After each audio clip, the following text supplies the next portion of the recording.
네, 그럼 수업 들어가 보겠습니다. 오늘은 문화에 대한 관점과 태도고요. 아마 문화에 대한 이해의 태도는 우리가 지난 작년에 통합사회 시간에 배웠을 거예요. 또 내용이 겹치고요. 네, 문화에 대한 관점은 우리가 아직 안 배웠던 내용이거든요. 그래서 우리가 배웠던 내용이다 하더라도 사실 우리는 기억을 못합니다. 다 까먹잖아요. 그래서 처음 듣는 것이라고 생각하면서 집중해 주시면 좋을 것 같고요. 지난 시간 배운 내용 한번 복습해 봅시다. 우리가 문화의 의미에 대해서 배웠는데 두 가지가 있었죠. 뭐랑 뭐가 있었죠? 좁은 의미의 문화랑 넓은 의미의 문화가 있었네요. 좁은 의미의 문화는 뭔가 예술적이고 세련되고 고상한 특별한 의미를 가지는 문화를 말한다고 했고요. 우리가 문화생활할 때 즐기는 그 문화나 이제 문화재 같은 걸 말한다고 했었습니다. 그래서 막 국보랑 공을 막 물어보고 그랬죠. 그 다음에 넓은 의미의 문화는 이거랑 다르게 한 사회나 집단에서 나타나는 공통된 생활 양식의 총체를 말한다고 했습니다.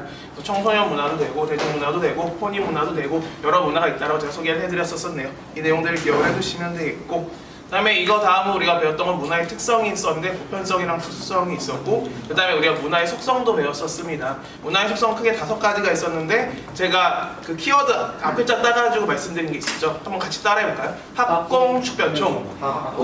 다시 합공, 축변총. 네, 좋습니다. 이 단어를 기억하시면은 이 파트 문제는 좀 더 쉽게 풀 수 있습니다. 자, 그럼 첫 번째, 문화의 속성에는 문화가 출생 후 학습의 과정을 통해서 형성된다는 학습성이 있습니다. 즉, 이 문화라는 것은 뭐가 아니다?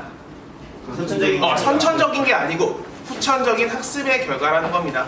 우리가 배웠기 때문에 문화를 향유할 수 있다고 말씀을 드렸고요. 두 번째, 공통적으로 가지고 있는 유사한 행동 양식을 공유성이라고 했습니다. 같은 문화를 공유하고 있다는 건데, 이 공유성을 떠올릴 때 우리는 키워드로 무슨 부족, 무슨 집단이 키워드가 된다고 했습니다. 그래서 이런 특정 부족이나 집단이 나오면 이 같은 부족이나 집단이 그 문화를 공유하고 있다라고 제가 말씀을 드렸고요. 자, 같은 문화를 공유하고 있기 때문에 상대방의 행동을 뭐 할 수 있다? 예측하고 이해할 수 있습니다. 그리고 이 공유된 규범과 규칙들을 우리가 잘 준수한다면 무엇의 유지로? 사회 질서의 유지로 이어진다라고 말씀을 드렸었네요. 이 내용을 기억을 해주시고요. 그 다음에 기존의 문화의 내용에 새로운 내용이 쌓이는 거. 네, 이게 바로 축적성입니다. 축적성의 핵심은 무슨 전승?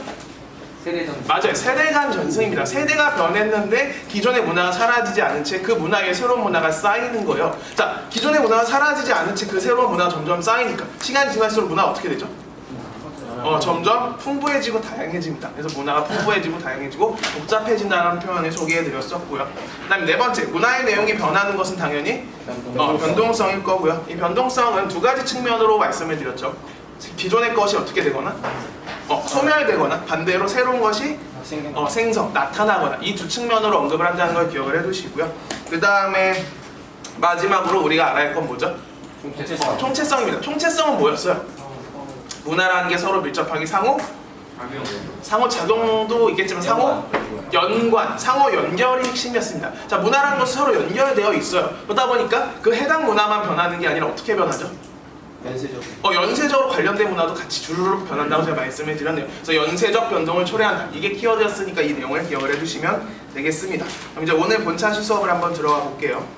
자, 제가 사진을 하나 갖고 왔는데 이거는 우리나라에 존재하는 독특한 음식 문화를 제가 갖고 온 겁니다. 자, 우리나라 사람들 이렇게 국이나 찌개를 먹을 때 굳이 그릇에 덜어 먹지 않고 이렇게 냄비에 있는 그 음식을 그냥 숟가락으로 이렇게 퍼먹는 문화가 있죠. 여러분들 이 문화를 보면서 어떤 생각이 들어요? 아무 생각 안 들죠. 사실 우리한테는 이게 너무 당연하니까. 근데 이 문화를 서양 사람들이 보면 어떻게 생각할까요? 약간 비위생적이다, 찝찝하다, 어떻게 입으로 쪽쪽 빨던 숟가락을 같이 먹는 국에다 이렇게 담글 수가 있지 하면서 약간 비위생적인 것 같은데 라는 생각을 할 수도 있습니다. 근데 이렇게 생각하는 순간 이분들은 뭐가 부족한 거예요? 맞아요. 상대주의적 태도가 부족한 거죠. 그래서 그 나라의 입장에서 문화를 바라보는 태도가 필요한 거고요. 근데 사실 우리나라 사람 중에도 약간 깔끔 떠시는 분들, 위생관념이 좀 철저하신 분들은 이걸 또 싫어하기도 하죠. 어쨌든 이처럼 문화를 바라볼 때 우리는 자신의 입장에서 바라보거나 상대방의 입장에서 다른 나라의 입장에서만 바라보는 게 아니라 각각의 문화의 입장에서 이렇게 골고루 살펴보는 태도가 필요해요. 그래서 오늘 그런 측면을 소개해 드릴 건데 그 전에 관점도 소개를 해드릴 겁니다. 문화를 바라보는 관점은 처음 배우는 내용이죠. 이 관점과 태도를 소개해 드릴 거고, 그 다음에 균형 잡힌 관점에서 제가 방금 강조했던 내용이죠. 문화를 바라보는 태도를 길러볼 겁니다. 물론 수능 문제도 풀어볼 거고요. 자, 그럼 첫 번째 한번 관점을 살펴보겠습니다. 자, 살짝 한번 끊어줘.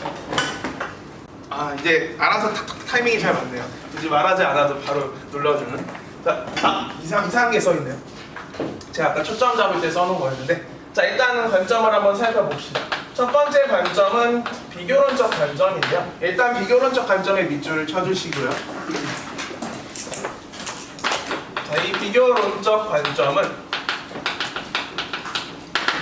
서로 다른 문화 간의 유사성과 차이점을 분석 밑줄. 유사성과 차이점을 분석하여서 문화가 갖는 보편성과 특수성. 보편성과 특수성을 파악하려는 입장을 말합니다. 그 보편성과 특수성을 이해하려는 입장, 파악하려는 입장이라고 말하고요. 그 다음에 두 번째는 총체론적 관점이라고 나와있네요. 밑줄 쳐주십시오. 이 총체론적 관점은 문화 요소를 이해하기 위해 서로 다른 요소들과 관련지어 이해하는 것, 연관지어 이해하는 것, 이게 바로 총체론적 관점이 되겠습니다. 자, 보편성, 특수성, 그 다음에 관련이라고 적었네요. 자, 그럼 한번 설명드려볼게요. 비교론적 관점은 말 그대로 서로 다른 두 문화를 비교해서 문화를 이해하는 겁니다. 제가 그래서 이걸로 갖고 온 자료는 동양과 서양의 문화 비교하는 자료인데요. 파란색이 서양이고요, 빨간색이 동양입니다. 이건 이제 서양 사람들이 동양과 서양의 문화를 바라보면서 그들이 느낀 거를 사진으로 그림으로 이렇게 정리를 한 거예요. 이제 하나씩 소개해드려볼게요. 자, 일단 의견 표출 방식에서 서양 사람들은 이렇게 직선적으로 다이렉트로 말하는 경향이 있대요. 근데 동양 사람들 같은 경우 말할 때 어때요? 약간 조금 이렇게 삥삥 애둘러가지고 돌려서 말하는 경향이 좀 있죠. 이런 차이가 있다고 하고요. 그다음에 이제 두 번째, 이제 시간 약속, 시간 엄수 관련해서는 서양 사람들 같은 경우는 12시 약속을 잡았으면은 12시까지만 딱 기다리네요. 12시가 지나면 이 사람이 안 오니까 안 오나 보다 하고 그냥 쿨하게 간답니다. 근데 우리 같은 경우는 자, 12시 약속이면 우리 몇 시에 약속 준비하죠? 우리 12시에 약속 준비하잖아요. 그러고 이제 친구들이 막 기다리다 안 오면은 야, 너 지금 어디야? 나 지금 나가. 하지만 사실 옷도 안 입은 경우가 되게 많죠. 이런 식으로 약간 코리안 타임이 좀 있는데 이런 식으로 약간 시간 약속에서도 조금 차이가 있다라고 하고요. 그 다음에 세 번째, 이제 서양 사람들은 생활 양식이 약간 개인주의적 성향이 강하다면 동양 사람들은 약간 집단주의적 성향이 강하다고 느꼈대요. 그 다음에 이제 관계를 맺는 방식에서 서양 사람들은 이 그물이 굉장히 널널하죠. 그러니까 필요한 관계만 맺는다고 해요. 근데 우리 같은 경우는 한 달이 건너면 다 알지 않나요? 너무 막 진짜 특히 제주는 좀 이게 좀 심한 것 같아요. 진짜 한 달이 건너면 서로 다 알아가지고 서로 연애하는 것도 어렵다고 조심스럽다고 막 그러더라고요. 막 시내 돌아다니기 좀 무섭대요. 너무 들켜가지고. 아무튼 이런 식으로 관계망에서도 좀 차이가 있고, 그 다음에 요건 이제 감정 표현 방식인데 서양 사람들 같으면은 화난 건 화난 대로, 좋은 건 좋은 대로 이렇게 그대로 있는 그대로 감정을 좀 드러내는데 동양 사람들은 뭐 기분 좋은 건 당연히 드러내죠. 근데 좀 안 좋을 때는 약간 포커페이스로 이렇게 안 좋은 감정을 숨기는 경향이 있다고 느꼈다고 합니다. 그 다음에 저는 이건 사실 납득이 안 됐어요. 자아의 크기인데요. 쥐들은 자아 크기가 이따만하고 동양 사람들 자아 크기가 이만하대요. 이거 무슨 주의에 입각한, 무슨 태도에 입각한 잘못된 자료인가요? 그렇죠. 이건 자문화 중심적인 입장에서 지들의 문화가 뭐라나 생각을 해버린 거죠. 이건 잘못된 겁니다. 아무튼 그렇고요. 근데 사실 이거는 반박할 수가 없었어요. 줄서기입니다. 서양 사람들은 이거 여러분들 하굣길에 그 오고 앞에 그 모습 아닌가요? 약간? 근데 여기는 그 오고 앞은 약간 이게 정리가 좀 덜 돼 있어서 그런 것도 있는데 참 부끄러운 얘기지만 서울에 가면은 줄 서서 이렇게 대중교통 타는 문화가 요즘 좀 나아졌지만 여전히 좀 구려요. 그래가지고 막 특히 제가 뭐 아주머니들을 막 비하할 의도는 없는데 아주머니들 막 줄 서 있는데 죄송해요, 제가 너무 바빠 급해가지고 하면서 엉덩이 막 들이밀고서 막 이렇게 버스 먼저 타려는 분들 저는 좀 많이 봤거든요. 그래서 이런 식으로 좀 줄서기 문화가 조금 부족한 게 사실인 것 같고, 휴일의 시내는 사실 공감이 안 가서 서양 사람들은 굳이 휴일이라고 시내나 번화가를 찾아가지 않는데 동양 사람들은 휴일마다 이렇게 번화가를 찾아간다고 느꼈다네요. 아무튼간 지금 제가 이 두 자료를 보여주고 있는데 이건 지금 뭐랑 뭐를 비교하고 있는 거죠? 동양과 서양의 문화를 비교하는 겁니다. 자, 서로 다른 두 문화를 비교하면 뭐와 무엇을 분석할 수 있을까요? 그 두 문화가 갖는 차이점도 분석할 수 있고 공통점도 분석을 할 수 있는 거예요. 약속을 정할 때 약속 시간을 정하는 거는 공통적인 문화입니다. 근데 이 약속 시간에 대해서 좀 프리하게 이렇게 코리안 타임을 적용하느냐, 혹은 약속 시간에 대해서 깔끔하게 되게 단호하게 굳이 시간을 지키면 더 이상 기다리지 않고 그냥 갔냐, 이건 또 차이점이 되는 거죠. 이런 식으로 같은 문화를 가지고 보편성과 특수성이 나타나게 되는데 이건 서로 다른 두 문화를 비교하고 분석했기 때문에 우리가 이걸 파악할 수 있는 거고요. 이렇게 두 문화를 비교함으로써 우리가 얻을 수 있는 장점이 무엇이냐, 특징이 무엇이냐. 자, 생각을 해보세요. 우리가 이 두 문화를 비교하지 않고 한국의 문화만 바라보는 거예요. 그럼 이 한국의 문화를 어느 입장에서만 바라볼 수 있을까요? 비교 대상이 없으니까 내가 이 한국 문화를 바라볼 때 어떻게? 하나의 입장. 이 하나의 입장을 조금 수능적 표현을 한번 바꿔보세요. 네, 그렇죠. 주관적으로 바라보게 되는 거예요. 근데 만약에 서로 다른 두 문화를 비교해서 바라보면은 한 발짝 떨어져서 이 문화를 어떻게 바라볼 수 있게 되죠? 그렇죠. 객관적으로 바라볼 수 있게 되는 겁니다. 이해되시나요? 괜찮아요. 그래서 자, 이 비교론적 관점의 핵심은 무엇이냐? 서로 다른 두 문화를 비교함으로써 문화에 대한 객관적 이해를 위해서.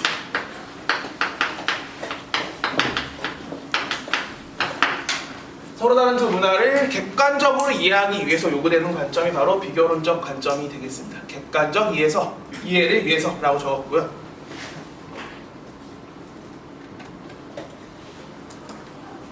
그 다음에 두 번째는 이제 총체론적 관점인데요. 이 총체론적 관점은 서로 다른 문화를 연관지어 이해하는 겁니다. 이 총체론적 관점이 요구되는 이유는 제가 이 사례를 통해서 한번 소개해 드려볼게요. 자, 제가 지금 군대에 있는 독특한 언어 문화를 갖고 왔거든요. 군대 언어 문화가 혹시 뭔지 아시나요?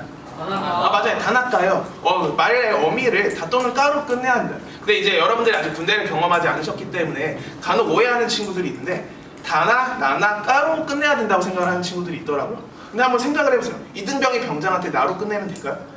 이등병이 병장한테 밥 먹었나? 말이 돼요? 말이 안 되죠. 나로 끝내는 게 아니라 나는 여기서 영어로 5월에 있습니다.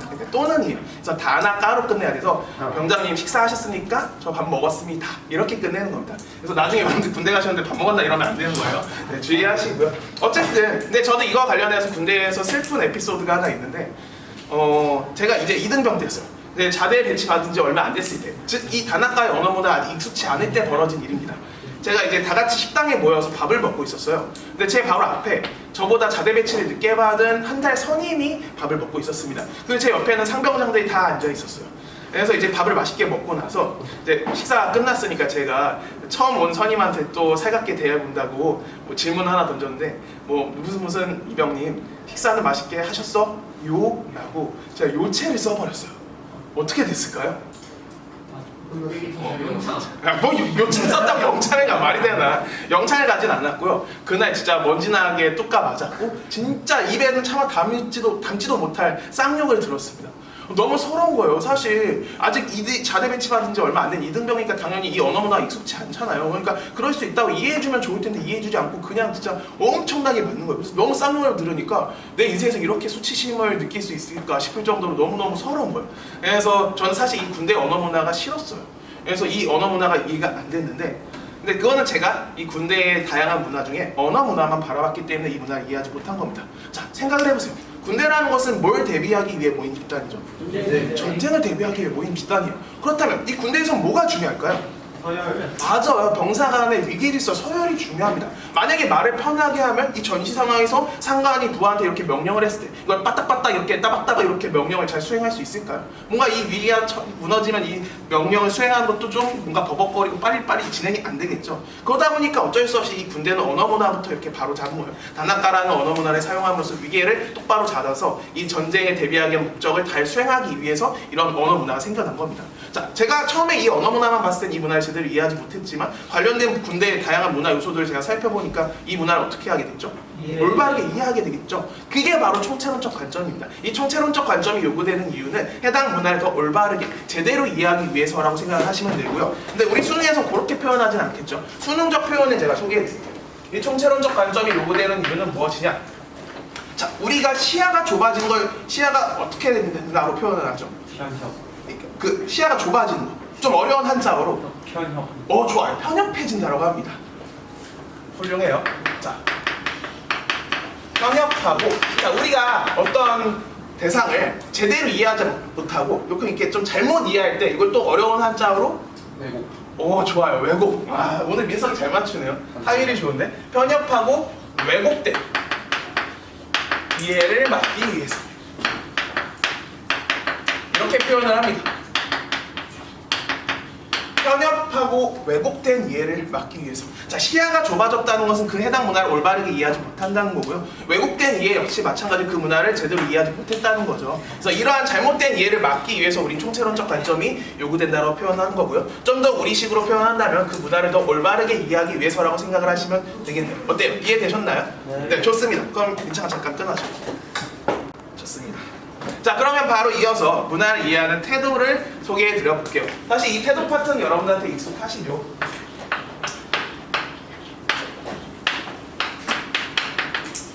자문화 중심주의. 일단 밑줄을 쳐보겠습니다. 동글뱅이 1번을 보니까 자신의 문화를 옳은 것으로 간주 밑줄. 그리고 그것을 기준으로 다른 문화를 평가 밑줄. 자신의 문화를 옳은 것으로 간주하면서 그것을 기준으로 다른 문화를 평가하는 태도가 바로 자문화 중심주의고요. 이런 자문화 중심주의는 잘못된 문화를 이해하는 태도지만 순기능이 있다는 점에서 여러분들이 주의하시라고 했습니다. 같은 문화를 공유한 사람들끼리 뭐가 높아질까요? 자문화에 대한 자부심, 소속감이 높아집니다.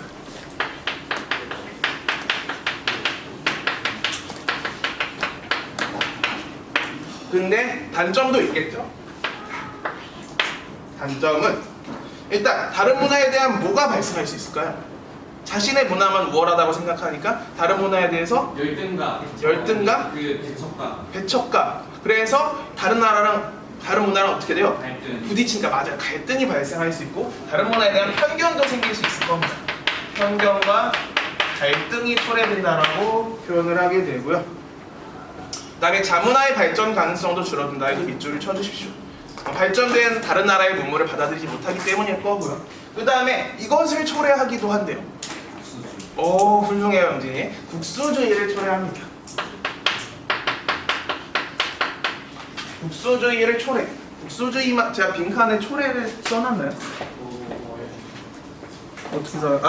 국수주의에 빠질 수 있음이라고 써놨군요. 이 국수주의랑 추가로 제가 하나를 더 적어드릴 건데, 자, 국수주의는 사실 자문화 중심이랑 같은 맥락이에요. 자신의 문화가 우월하다고 생각하면서 다른 문화를 열등하다고 생각하는 태도를 바꿔 표현한 건데, 자, 여기서 더 나아가서 과거의 서구 열강들이 식민지 삼았던 역사를 무슨 역사라고 해요? 맞아요. 제국주의 역사라고 합니다. 그래서 문화 제국주의로 빠질 수 있다는 그런 단점도 있겠네요. 문화 제국주의도 추가로 써주세요.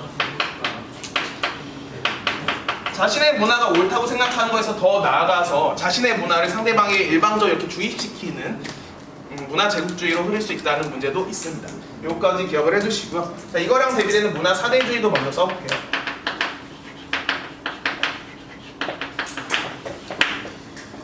문화 사대주의는 자신이 속한 문화가 다른 집단의 문화보다 어떻다고 생각해요? 아니죠. 문화 사대주의니까 자신의 문화가 다른 집단의 문화보다 열등하다고 생각하는 겁니다. 열등. 우월하다고 생각하는 건 다문화 중심주의죠. 자, 열등하다고 생각하면서 다른 문화를 무조건적으로 어떻게 하는 거? 수용도 있지만 무조건적이니까 수용도 맞긴 한데 그냥 무조건 따르는 거. 순종? 답이 나왔어요. 추종. 제가 원했던 단어는 추종입니다. 근데 여러분들이 말씀하신 것도 다 같은 맥락이에요. 다른 문화를 무조건적으로 추종하는 태도가 바로 문화 사대주의고요. 근데 이 문화 사대주의도 순기능이 있습니다. 뭐에 기여해요? 맞아요. 자기 문화의 낙후성 개선에 기여하고 바꿔 말하면 선진 문물 수용에 기여한다는 장점이 있습니다. 밑줄.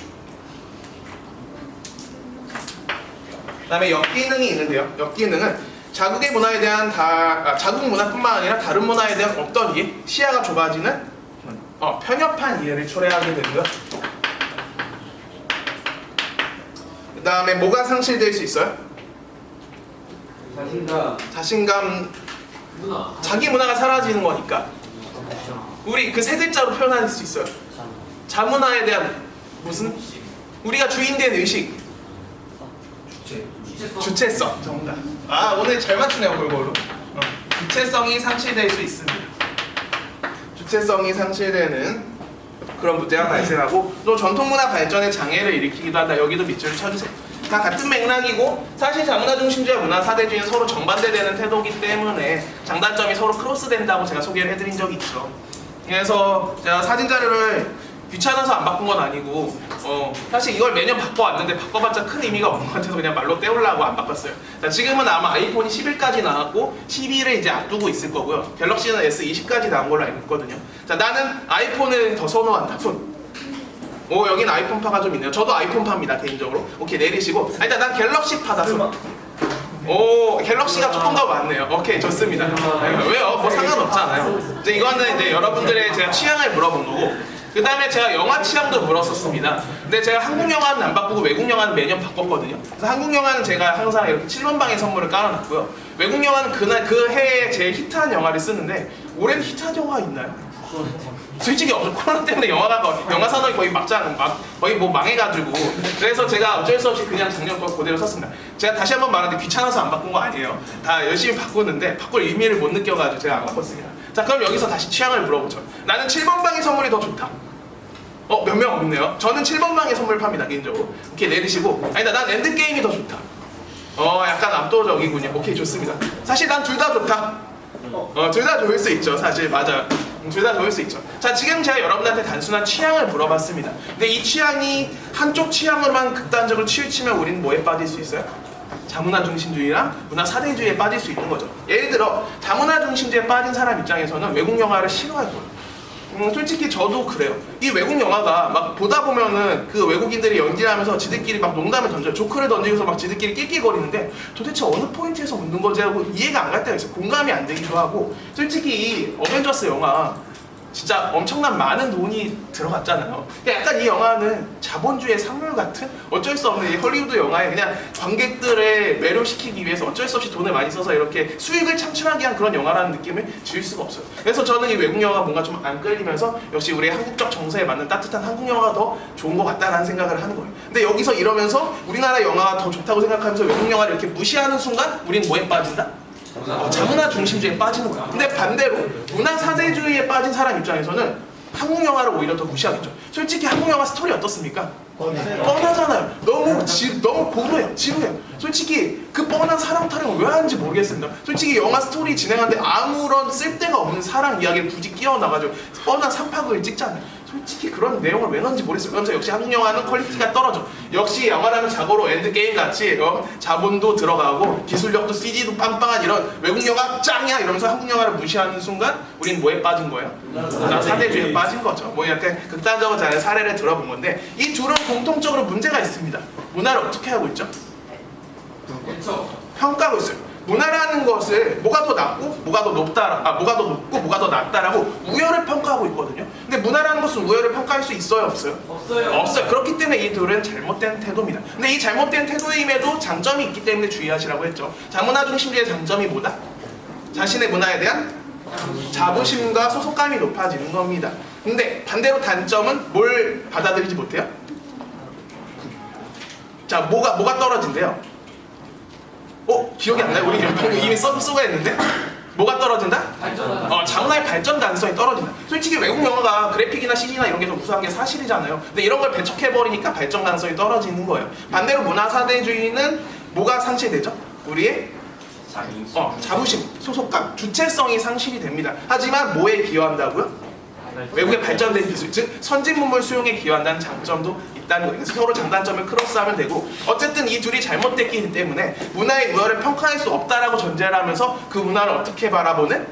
누구의 입장에서? 그들의 입장에서, 그들의 문화의 입장에서 바라보는 문화 상대주의가 나오게 된 겁니다. 훌륭합니다. 그러면 잠시 끊었다가 네, 그럼 바로 문화 상대주의를 제가 소개해 드려 보겠습니다. 문화 상대주의. 일단 학습지를 밑줄을 쳐볼게요. 동글뱅이 1번에 보면요. 문화 상대주의는 문화 간에 열등하거나 우월한 것을 평가할 수 없대요. 밑줄. 그렇기 때문에 문화의 역사적, 문화적 배경과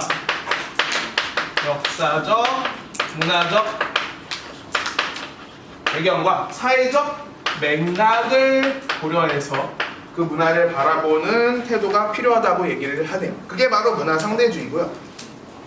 자, 이 문화를 그들의 입장에서 문화를 존중하고 바라보고 이해를 해요. 그러다 보니까 다양한 문화를 이해할 수 있게 되죠. 그러다 보면 시간이 지나면 이 문화들이 점점 어떻게 될까요? 다른 문화를 다 존중하고 이해해 주니까 이 문화 사라지지 않고 유지되면서 점점 발전하고 더 다양해질 거예요. 그래서 이 문화 상대주의에서 핵심은 문화 무슨성 확보? 다양성 확보에 기여한다는 겁니다. 이게 대표적인 순기능이에요. 문화의 다양성 확보에 기여한다. 문화의 다양성 확보에 다양성을 보존하는 데 기여한다. 이걸 기억을 해두시고요. 근데 이 문화 상대주의가 지나치면은 여기에 빠질 수 있기 때문에 주의하라고 했습니다. 그게 바로 극단적 상대주의. 훌륭합니다.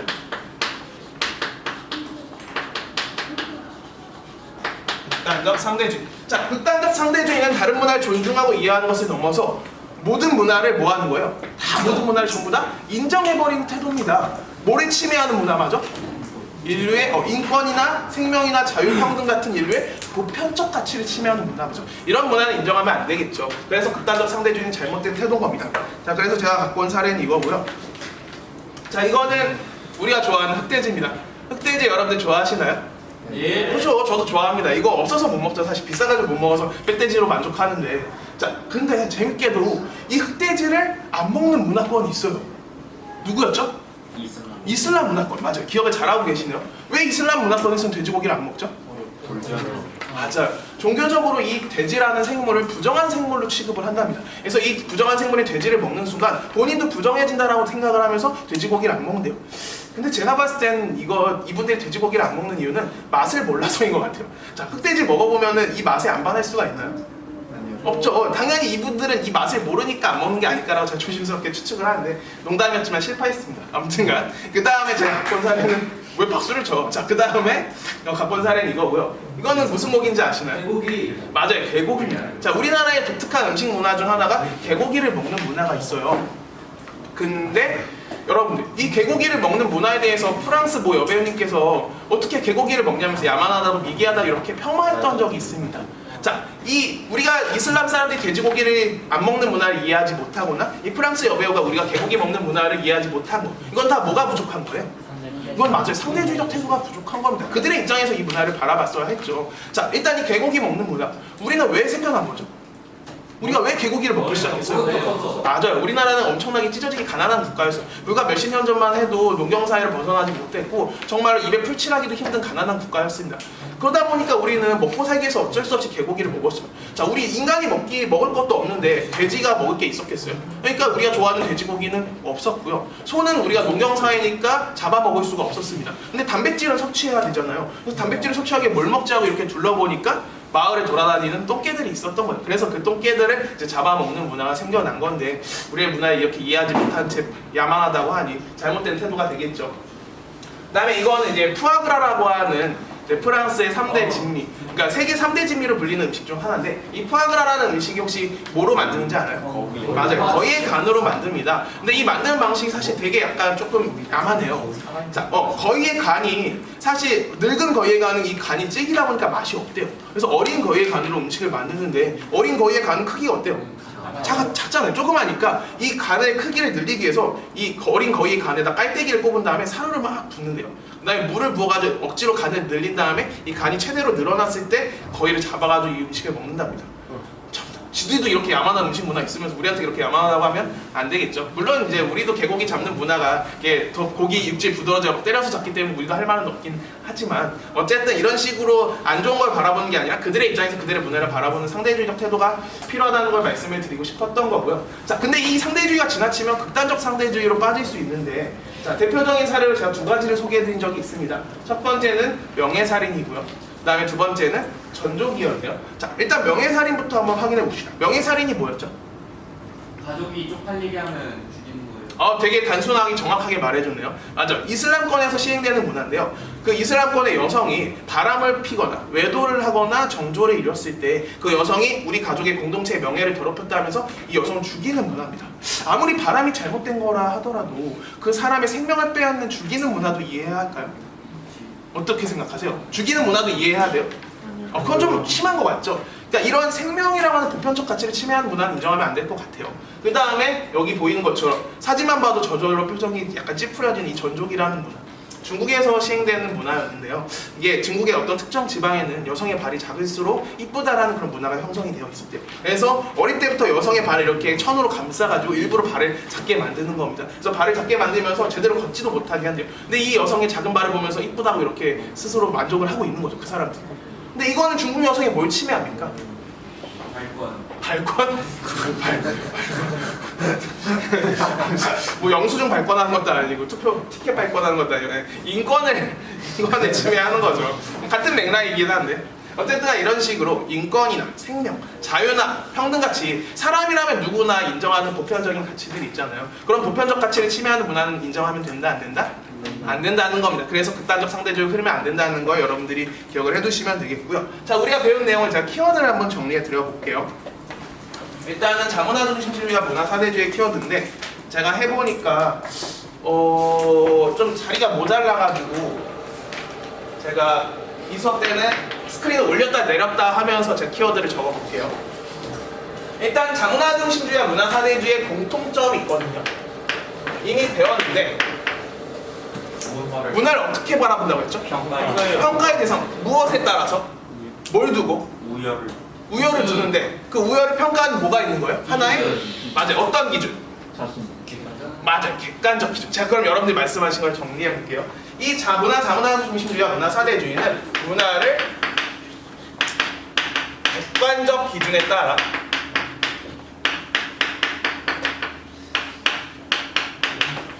우열 평가의 대상으로 바라봅니다.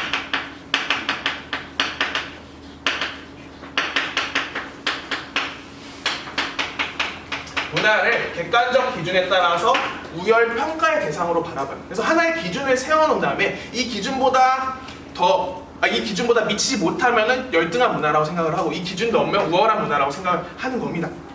근데 문화라는 것은 우열을 평가할 수 없다고 했죠. 그렇기 때문에 이 둘은 잘못된 태도였고요. 이거랑 대비되는 문화 상대주의의 차이점이 있었습니다. 이 자문화 중심주의, 문화 사대주의와는 대비되는 문화 상대주의만의 차이점. 문화를 어떻게 바라본다고 했죠? 문화를 뭐에 따라서? 기준이 있긴 있어요. 근데 그 기준이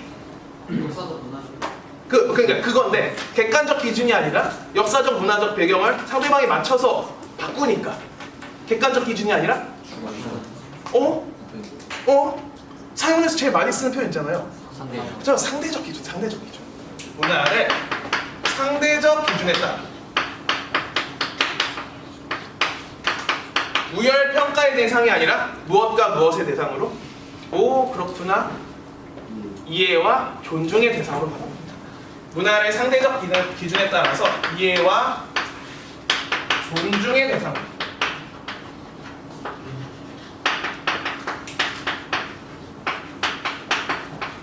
문화를 상대적 기준에 따라서 이해와 존중의 대상으로 바라본다는 거 기억을 해두시면 되겠고요. 다 적으셨을까요? 적고 계시는군요. 자, 그러면 제가 비교론적 관점의 키워드를 한번 소개해 드려보겠습니다. 제가 이 키워드를 지금 PPT로 만들어 왔어요. 그래서 여러분들 이거 다 적으시면 제가 이거 내린 다음에 이제 PPT도 같이 보여드릴게요. 자, 그럼 일단 비교론적 관점의 키워드입니다. 자, 비교론적 관점의 키워드 첫 번째. 이 서로 다른 두 문화를 어떻게 한다고 했죠? 비교하는 거예요. 이 내용이 나올 수밖에 없습니다. 서로 다른 두 문화를 비교하면서 뭘 분석하죠?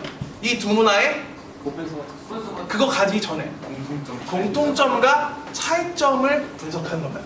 비교해서 공통점과 차이점을 분석합니다. 이 공통점과 차이점을 분석하면 그 문화가 갖는 무엇과 무엇을 파악할 수 있죠? 보편성과 특수성을 파악할 수 있는 거죠. 문화가 갖는 보편성과 특수성을 파악할 수 있고요. 자, 이렇게 비교론적 관점이 요구되는 이유는 이것을 통해서 문화를 어떻게 이해하기 위해서? 객관적으로 이해하기 위해서입니다. 문화를 객관적으로 이해하기 위해서.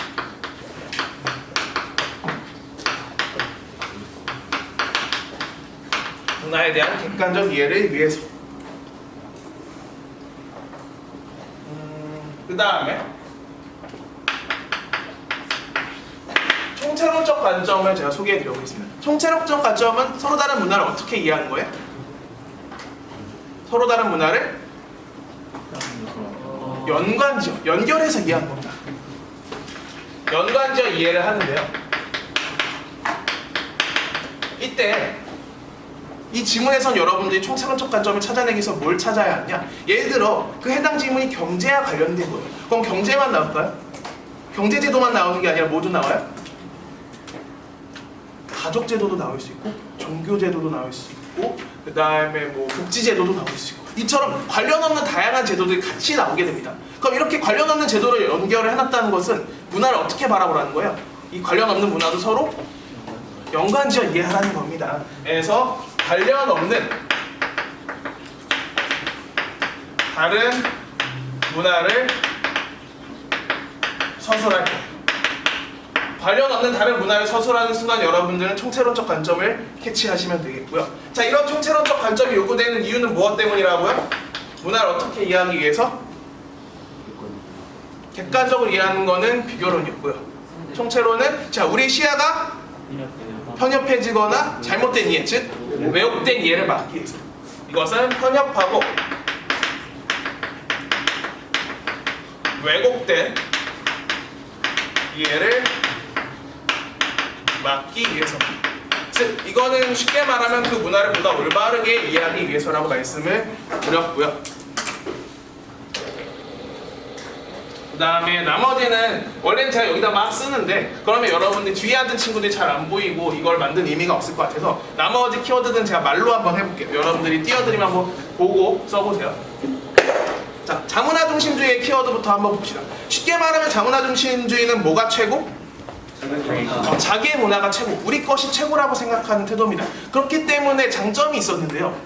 뭘 보존할 수 있어요? 자부심? 우리 자문화에 대한 자부심, 소속감이 보존이 돼요. 소속감이 높아지는 장점이 있습니다. 하지만 뭐가 문제였죠? 외국의 편견이나 일단은 다른 문화에 대한 편견이 생길 수 있고 갈등이 발생할 수도 있었고요. 그 다음에 또 자문화의 발전 가능성이 떨어진다는 거. 이런 게 이제 단점이었네요. 이런 내용들을 기억을 해주시고 그 다음에 또 뭐에 빠질 수 있어요? 국수주의나 문화 제국주의, 여기에도 빠질 수 있다는 거 기억을 해주시면 되겠습니다. 자, 이거랑 대비되는 게 문화 사대주의죠. 문화 사대주의는 반대로 우리 게 최고가 아니라 남의 거, 외국 것이 최고라고 생각하는 태도고요. 그 다음에 장점은 뭐에 기여한다고요? 자문화의 발전 가능성을 높여주니까 이걸 바꿔 표현하면 선진 문물 수용에 기여한다고 말씀을 드렸습니다. 하지만 단점은 자기 문화랑 다른 문화에 대한 어떤 이해?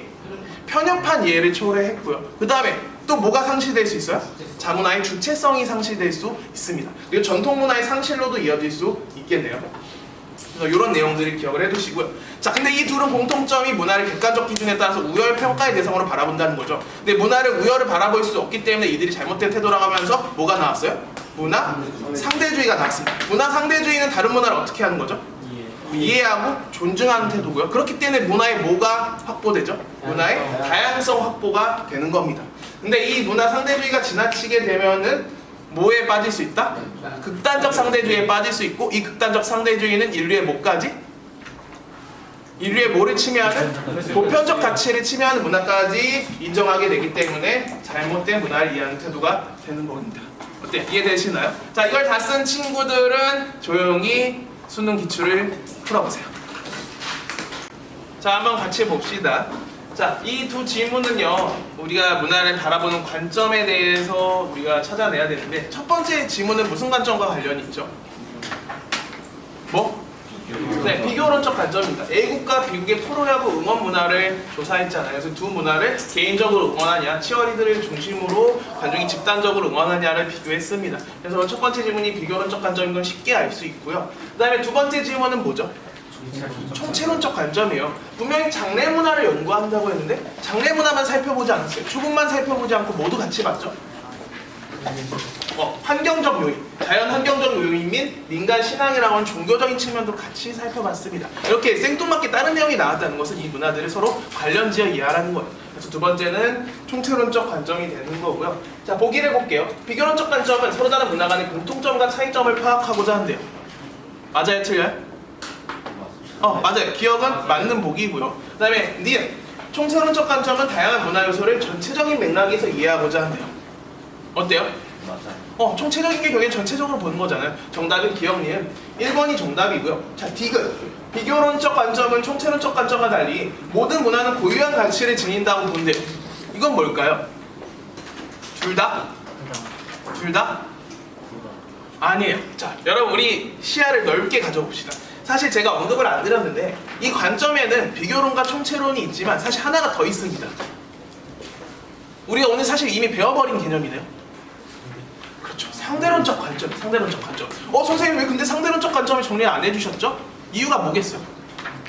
내용이 똑같으니까 상대주의적 태도랑 상대론적 관점은 같은 내용이에요. 근데 명칭만 다를 뿐입니다. 관점에서 상대론적 관점을 물으면 상대론적 관점이 되는 거고, 문화를 이해하는 태도 파트에서 물으면 상대주의적 태도가 되는 겁니다. 그래서 제가 그냥 태도 파트에서 그냥 한 번에 정리를 해드린 것 뿐이고요. 결국에 모든 문화의 고유한 가치를 인정하고 이거 이렇게 바라보는 시각은 상대주의적 관점이라고 보시면 되겠네요. 그래서 이거는 비교론과 총체론이랑 관련 없는 보기입니다. 주의하시고요. 그 다음에 리을.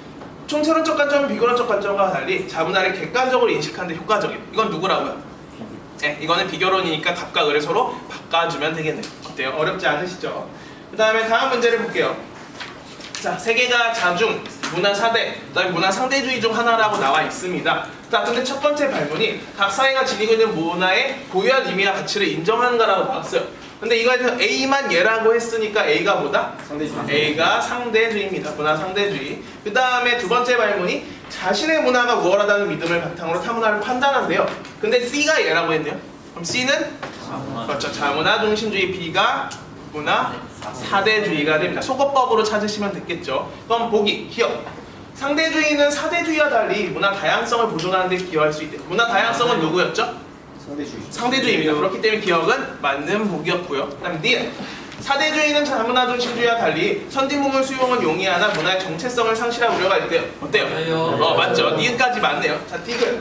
자문화 중심주의는 문화 사대주의와 달리 문화의 우열을 정하는 기준이 존재한다고 본대요. 아니에요. 이건 뭐가 틀렸죠? 달리가 틀렸습니다. 이걸 둘 다로 바꿔주면 되고요. 마지막은 리을.